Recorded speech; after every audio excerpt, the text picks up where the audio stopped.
Bom dia, pessoal. Queria agradecer aí o Josias e toda a equipe do Canambil pelo convite. É um prazer estar aqui com vocês, estar compartilhando um pouquinho do trabalho que a gente vem fazendo na empresa, né? Bom, vamos lá. Falando um pouquinho da nossa empresa, né? Nós somos a BP Bung, estamos aí localizados em 5 estados e temos 11 usinas, né? As quais estamos divididas aí em 3 clusters, sendo que o cluster sul ele tem as usinas de São Paulo e Mato Grosso do Sul, o cluster centro tem 4 usinas de Minas Gerais e o cluster norte tem 2 usinas no Goiás e 1 usina no Tocantins. Temos uma capacidade aí de moagem de 32,4 milhões de toneladas. Começando aí falando um pouco da estratégia do agronômico, pessoal, nós estamos pautados nesses 5 pilares, que é proteção de plantas, o manejo de variedades, nutrição fisiológica e maturação, manejo de água e qualidade operacional. E sempre pautado aí numa agricultura regenerativa, né? E quando a gente fala de produtos biológicos, nós deixamos aceso aqui pelo menos 3 desses pilares que nós estamos trabalhando com produtos biológicos. Seria a proteção de plantas, a nutrição fisiológica e maturação e o manejo de água.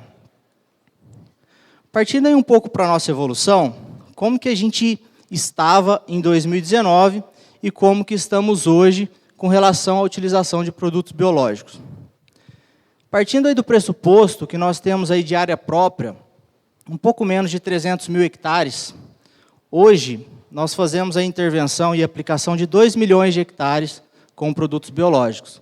Sendo que nós começamos em 2019 somente com bioprotetores. Vou detalhar um pouco mais à frente no próximo slide o que são esses produtos. Continuamos aí em 2020 com bioprotetores. 2021 começamos aí com os inoculantes e inundadores. Em 2022 a gente deu um salto gigantesco. E em 2023 a gente está evoluindo mais ainda. E quando a gente fala esse 2023 é produto que nós já temos inclusive no nosso orçamento. Então nós iremos fazer a aplicação desses produtos. E aí, pessoal, eu vou focar um pouco mais nessa apresentação nos bioprotetores, porque ontem nós tivemos a apresentação do nosso colega Germano, que focou nos inoculantes, visando a nutrição, e o Mário também, que participou da mesa redonda, tá? Então, vamos lá. Falando da nossa trajetória, em 19 e 20, a gente utilizava aqui cotésia, bionematicida, metarrísio e bolvéria, somente. Mais focado na cotésia. 2020 e 2021 a gente introduziu aqui os nematóides entomopatogênicos. Em 21 e 22 a gente começou um trabalho aí com os feromônios de migdolos, com azospirillum, com nitrospirillum. 23 e 24 a gente já colocou o tricograma, que era algo que a gente não trabalhava, tricoderma, isária, tetrástico, solubilizador de fósforo. E aqui já as armadilhas luminosas. E aqui para 23 e 24 se repete e a gente sabe que tem mais coisa por vir e com certeza iremos aí dar continuidade no trabalho. Aí, pessoal, falando do manejo de pragas em si, né?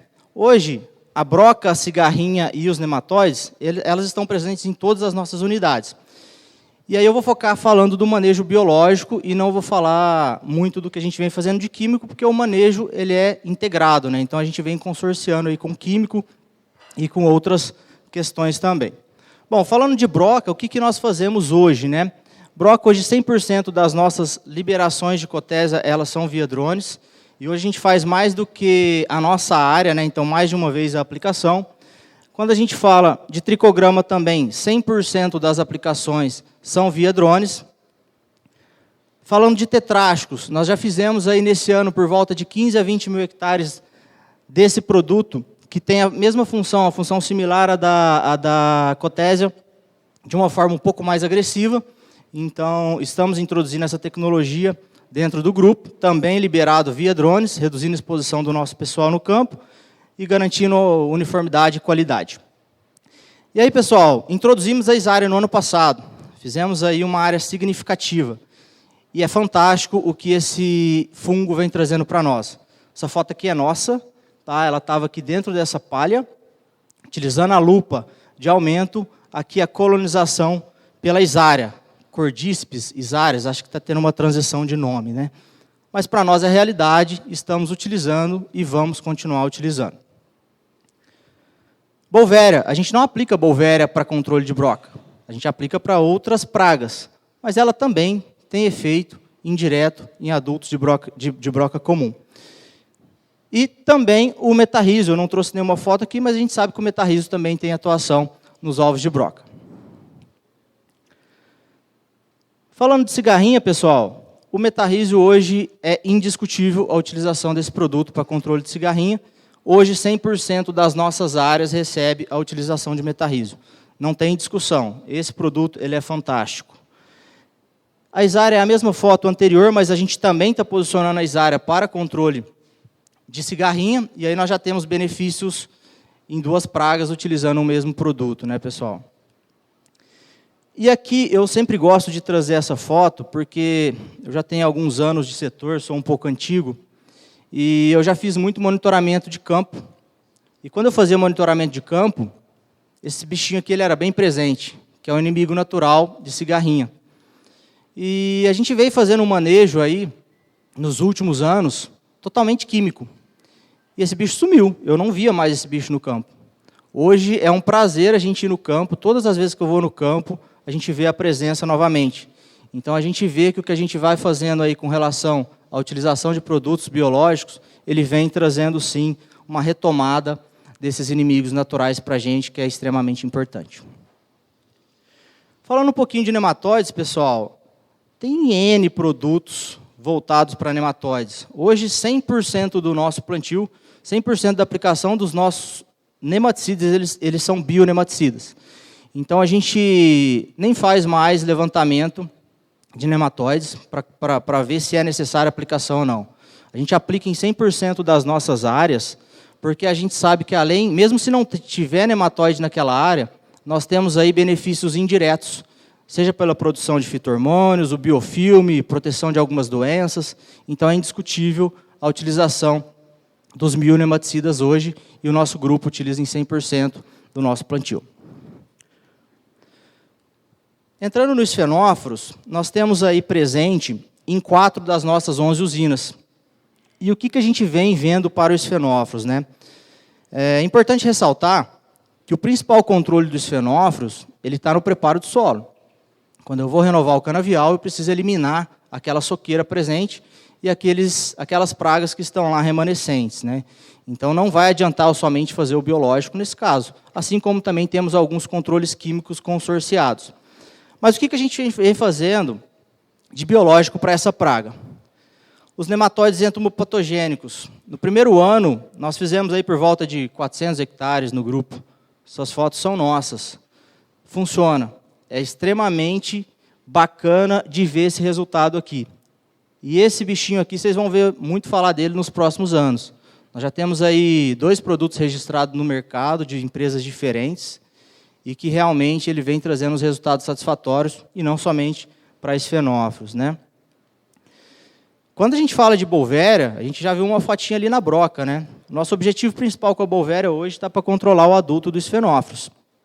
E também é indiscutível a utilização da bolvéria. Assim como nós falamos aí do metarrísio para a cigarrinha, a bolvéria para esses fenóforos é indiscutível. Logicamente que aplicando de forma correta e nos momentos corretos, né? E eu coloquei aqui também o metarrísio. Por que o metarrísio? Porque hoje o metarrísio ele é utilizado no nosso suco de plantio para o controle de larvas de fenóforos. Então, nós já falamos do metarrísio 3 vezes aqui, né? Broca, falamos de cigarrinha, estamos falando agora para esfenóforos também. Bom, partindo aí para amigdolos, que também é uma praga extremamente importante para a gente, nós temos essa praga presente nas usinas do estado de São Paulo. Nas nossas 3 usinas do estado de São Paulo, nós temos essa praga presente. E é uma praga bem complexa de se controlar. Se alguém de vocês conhece aí todo o ciclo biológico dela, sabe da complexidade, da profundidade que essas larvas chegam, do ciclo, que ele é bem amplo, né? E aí, pessoal, o que a gente vem fazendo? A gente resgatou alguns trabalhos do passado. Alguns nos chamaram de loucos, mas a gente precisa fazer isso no campo. E o que a gente fez? A gente começou com um experimento de 10 mil hectares. Então, esse experimento ele foi comercial, além dos trabalhos que nós fizemos com repetição, né? O que nós fizemos aqui? Nós identificamos as áreas que têm alta população, média população, para a gente direcionar esses locais que a gente vai estar fazendo a instalação. E aí nós iniciamos a instalação de armadilhas com feromônio e fizemos uma coleta massal. O que é isso, pessoal? Primeiro ponto, e o que eu vou falar agora não serve somente para o migdolos, ele serve para todas as demais pragas também. É extremamente importante a gente conhecer o ciclo biológico da praga. Só que também é extremamente importante eu conhecer os hábitos da praga, porque somente conhecendo os hábitos da praga eu vou conseguir atuar. E o que nós fizemos aqui? Primeiro passo, conhecer a praga, estudar a praga.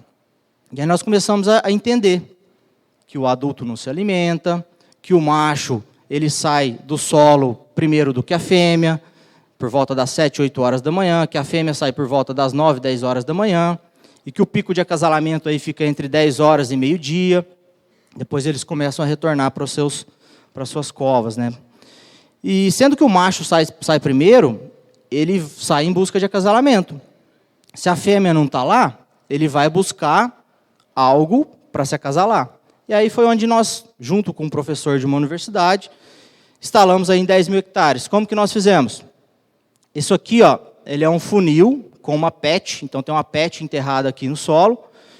Aqui nesse funil tem um pelletzinho de feromônio, que é praticamente o cheiro da fêmea. Esse cheiro ele é tão potente que ele atrai a fêmea, ele atrai o macho mais do que a fêmea. Então o macho ele prefere o feromônio 2,7 vezes mais do que a fêmea. E aí, sendo atraído por esse cheiro, ele vai aqui e ele cai aqui dentro. Então a gente começa a capturar os machos. E aí a gente chega nesses resultados aqui. Como que a gente fez a mensuração disso, né? Nós pegamos uma PET cheia de besouros.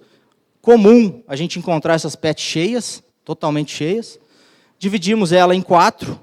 Nós contamos quanto que tinha uma PET como um todo.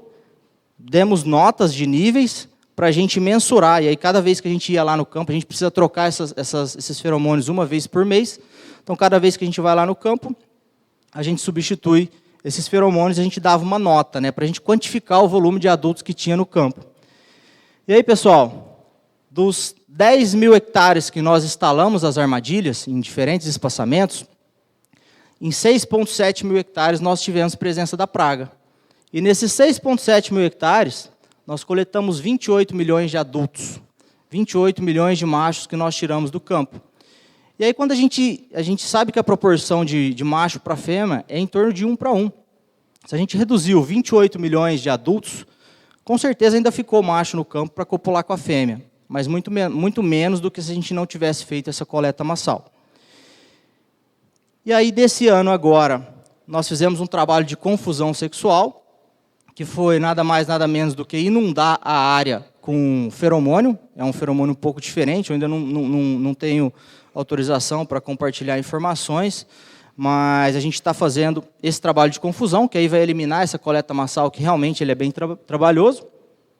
E aqui eu trouxe o resultado de 3 fazendas específicas e representativas que nós temos, né? Esse número aqui ele tende a subir um pouquinho, porque eu estava na usina semana passada e ainda estava com revoada da praga. A praga deu uma postergada esse ano. Então aqui é Fazenda 1, Fazenda 2 e Fazenda 3. Aqui foi a quantidade que eu coletei no ano passado e a quantidade que eu coletei nesse ano. Eu tinha coletado aqui 1.400.000 adultos nessa fazenda, e nesse ano eu coletei 430 mil, e assim sucessivamente para as demais fazendas, né? Então esse para mim é o principal resultado. Se eu tenho menos adultos coletados, com certeza eu tenho menos população da praga. Bom, falando de broca gigante, nós temos aí presente em 3 das nossas usinas, uma praga também extremamente relevante. E aí, quando a gente fala de broca gigante, essa foto é proposital, porque, mais uma vez, a gente precisa conhecer os hábitos da praga, né? Então, toda vez que a gente vai monitorar a broca gigante, a gente mede o tamanho dela. Porque, baseado no tamanho dela, a gente sabe que daqui X dias eu vou ter a revoada da praga, que é onde eu preciso atuar também, que é no controle de adultos, que seria um dos nossos principais controles, atrelado ao eliminador de soqueira no preparo de solo. Mas voltando aqui para a atuação biológica, né, pessoal? A gente sabe que os nematóides entomopatogênicos, eles também têm uma atuação nessa praga. E essa foto aqui, para mim, é fundamental. Mais uma vez, estamos falando de metarrísio. Nós pegamos aqui e fizemos um trabalho. Nós coletamos adultos, borboletas de broca gigante, colocamos dentro de uma gaiola para coletar os ovos. Contamos os ovos e colocamos vários produtos, dentre eles o metarrísio. E a isária também. Mas aqui a gente vê, talvez não dê para vocês verem nas fotos, mas esses branquinhos são eclodidos e tem uns verdinhos contaminados por metarrísio. Ou seja, atuação indireta, mais uma vez, desse fungo. E aqui uma larva também contaminada com metarrísio. Bom, pão de galinha, talvez para vocês ou para alguns de vocês não seja uma praga principal, mas para nós aqui em 2 usinas do Goiás, elas são uma praga extremamente relevante e que traz um prejuízo significativo, né? Então, estamos falando aqui de Loboderus abderus, talvez a foto tampou aí, mas peguem a palma da sua mão aí, pelo menos 1/3 da palma da sua mão é o tamanho desse bicho. E aí, o que nós fizemos? Nós instalamos aí o ano passado a coleta massal de uma forma pouco representativa, mas basicamente seria uma armadilha luminosa, que é uma placa solar, onde eu deixo lá no campo com uma lâmpada, e aqui é uma caixa d'água com água e detergente para quebrar a tensão, para atrair os adultos, eles caírem ali e morrerem, né? Então esse não é o principal ponto de manejo dessa praga, é simplesmente algo que a gente está começando a fazer, mas esse sim é o principal manejo dessa praga, a casada de Beauveria e metarrísio, né? Então, mais uma vez, mostrando e falando do metarrísio. A isária eu não trouxe aqui porque a gente não fez ainda o trabalho especificamente para essa praga, mas com certeza é o próximo passo que nós daremos. E aí, pessoal, eu queria fazer aqui uma homenagem a esse carinha aqui, ó, esse metarrísio. É fantástico o que esse metarrísio vem fazendo. Talvez aqui só tenha uma foto que não seja nossa. E tem algumas pessoas aqui, estou olhando para eles, que tiraram essas fotos aqui, algumas inclusive na semana passada. Isso aqui é um metarrísio dentro da cana, cigarrinha, adulto, cochonilha, ovos, aqui pão de galinha, tem pulgão, broca gigante, enfim. Se vocês não acreditam nessa ferramenta, comecem a acreditar, porque ela realmente é diferente e ela faz toda a diferença no nosso manejo de pragas. Pessoal, achei bacana na apresentação do João aí que ele falou do Bacillus amyloliquefaciens para controle de estria vermelha, né? E nós estamos nessa mesma linha, não foi combinado, e 2 informações que levam para o mesmo local. Esse aqui é um trabalho feito numa das nossas usinas, no Mato Grosso do Sul, que ela é extremamente susceptível à estria vermelha, tem algumas variedades que nós nem podemos plantar lá. E aqui a gente vê uma área tratada com um mix de Bacillus amyloliquefaciens e uma área não tratada. Isso aqui eu estou falando de um trabalho com parcelas, com repetição, que foi feito bem detalhado. Então a gente vê mais uma vez aí os bacilos fazendo o seu efeito também em doenças, tá, pessoal? Temos aí a introdução da nossa primeira biofábrica, não vou trazer detalhamentos, a gente começou a trabalhar com ela faz pouco tempo, a gente só tem uma das nossas usinas, estamos aprendendo, ainda não temos totalmente aí informações para estar trazendo para vocês, mas a gente investiu em uma das nossas usinas. E aí, pessoal, já partindo para a parte final, nós temos alguns desafios que não estão na nossa mão. Por exemplo, incêndios. Então, alguns já falaram aí de óxido de cálcio, algum outro tipo.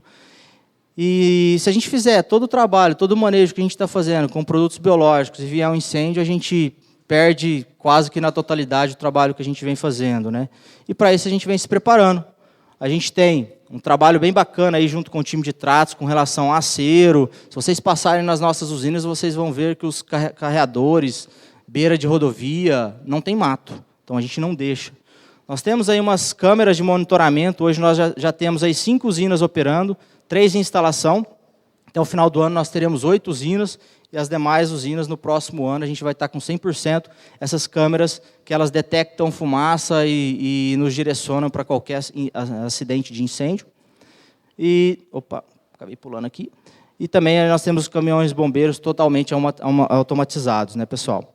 Então a gente precisa se prevenir com relação a isso. E aí, um outro desafio exógeno, está com relação à seca. Então, água é vida, né, pessoal? A gente precisa ter água para dar condição para todo mundo, né? Não só para os produtos biológicos, mas a gente sabe que também a grande maioria dos produtos químicos, eles também precisam de água, né? E aqui eu trouxe um monitor de secas, aqui agosto de 21 e agosto de 22, e a gente vê que essa parte que está aqui com maior agressividade de seca é onde está presente as nossas usinas. Então, de alguma forma, nós precisamos mitigar o déficit hídrico aqui nessas regiões, né? E o que a gente vem fazendo para isso?